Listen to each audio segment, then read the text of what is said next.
Martin Popoff from the Contrarians back with another edition of Who Invented Heavy Metal. This is the series we've been doing. We've done all little bits and pieces. We've done a lot of albums because this is really a show that I wanted to stress the intentionality of albums in the idea of who invented heavy metal. Just to recap a little bit, I mean, I agree with everybody else that Black Sabbath invented heavy metal with the first Black Sabbath album, but we had a bunch of precursors to that, and we've moved into the 70s. We've talked about some other things in the 70s. We've talked about Paranoid. We've talked about Very Heavy, Very Humble.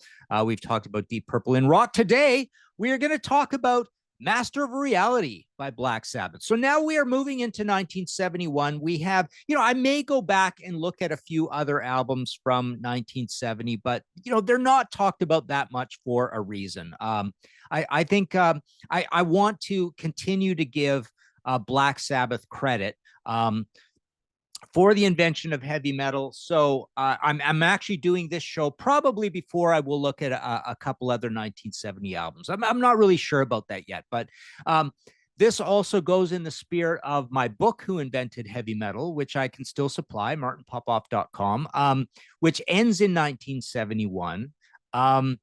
Because of the album we're going to talk about today. So we are talking about Master of Reality, and why I wanted to end the book with Master of Reality is because we have this situation with Black Sabbath and Deep Purple kind of co-inventing heavy metal, although Black Sabbath kind of beats them to the punch.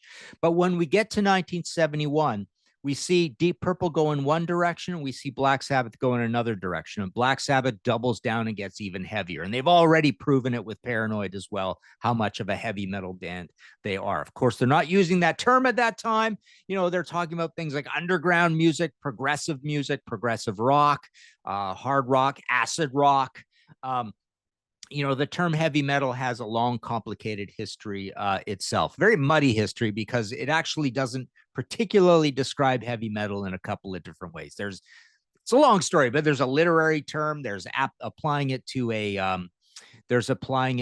Humble Pie album that is not heavy metal at all. There's it showing up in Born to Be Wild, which is kind of a heavy metal song by a non-heavy metal band, Steppenwolf, blah, blah, blah. So anyways, Master of Reality, why is this part of this situation? So 1971 is still very, very early. Of course, if you're a young kid looking at this series, this seems impossibly long time ago. And what the heck is the difference between 1970 and 1971? It matters to me. But yeah, it probably doesn't matter to you, now we're over 50 years later kind of thing. So this record, this came out August 6, 1971. It was recorded at Island. They were working February and April, produced by Roger Bain, again, who did Paranoid and did the first Black Sabbath album, Black Sabbath. And it is a monstrously heavy production, first of all. There's also some down tuning going on, so that's a big deal here. So that helps in the further invention of heavy metal, or let's call it the early days formulation of heavy metal that we've talked about here over the course of really 1970 and 71.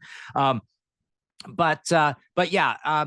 I would say the production values on Black Sabbath and Paranoid aren't particularly extreme or eccentric or strange or brave or different.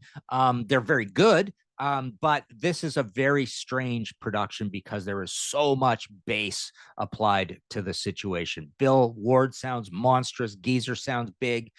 Tony sounds super big, and then Ozzy's floated in there, and he sounds powerful as well. He's singing up a storm. I love this album. This is probably my second favorite Black Sabbath album.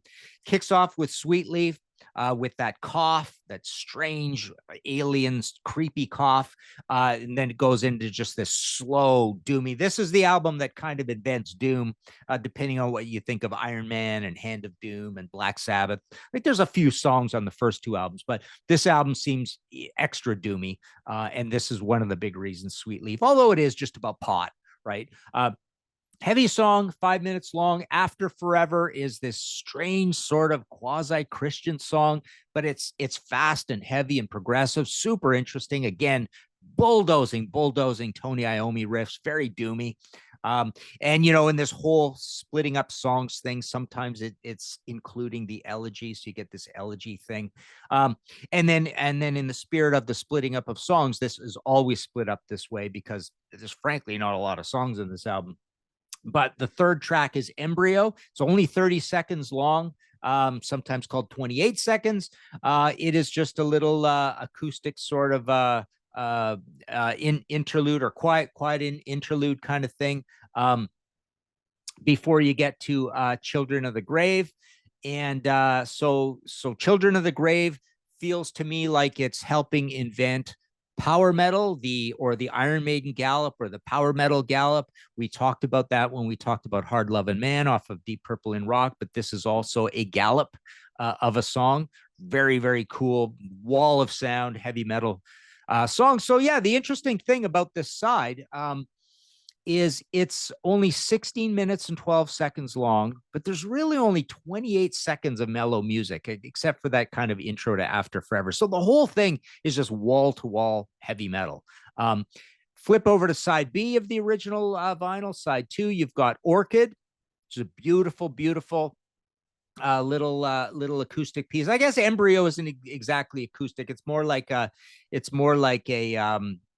like a string quartet sort of thing, right? It's like classical, right? But Orchid is just a beautiful, dark, warm, kind of creepy, but it's 2 minutes, so it's a little longer of an intro, but an acoustic intro that leads into Lord of this World, which is completely slow and doomy again, very, very doom, very trouble, somewhat Candlemass, but more trouble than anything.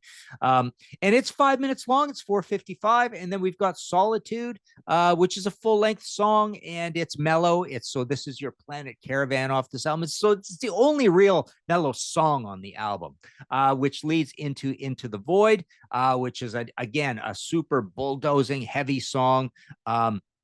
Again, doom, but it's a little more mid-tempo. So really there's 1, 2, 3, 4, 5 heavy songs and one mellow song in this album. So they are fully intentioned in this idea of creating heavy metal. And Geezers, you know, these are dark, you know, got Lord of this World, you got Into the Void about, you know, ecological catastrophe and having to blast off into space, After Forever with you know, the strange kind of, like I say, Christian. Remember those guys would talk about it. It's kind of funny. Like they were actually, they're just like normal dudes from Birmingham, right? And they were actually scared by the whole, as they called them, Jesus freak situation. Plus the you know, the witches, the cults and stuff, right? So they were like hit on all barrels on religion.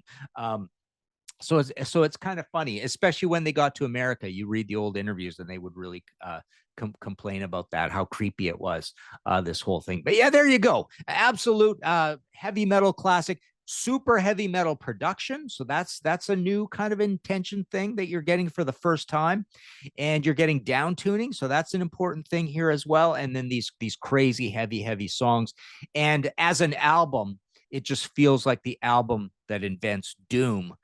More so than Paranoid or Black Sabbath, but they both feel like it as well. I mean, there's definitely some intention there. So there you go. Who Invented Heavy Metal?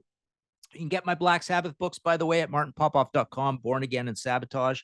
Yeah, check out my audio podcast as well, History in 5 Songs with Martin Popoff. We've got a Patreon. We've got merch. Hit like and subscribe, all that good stuff. But go listen to some Master Reality.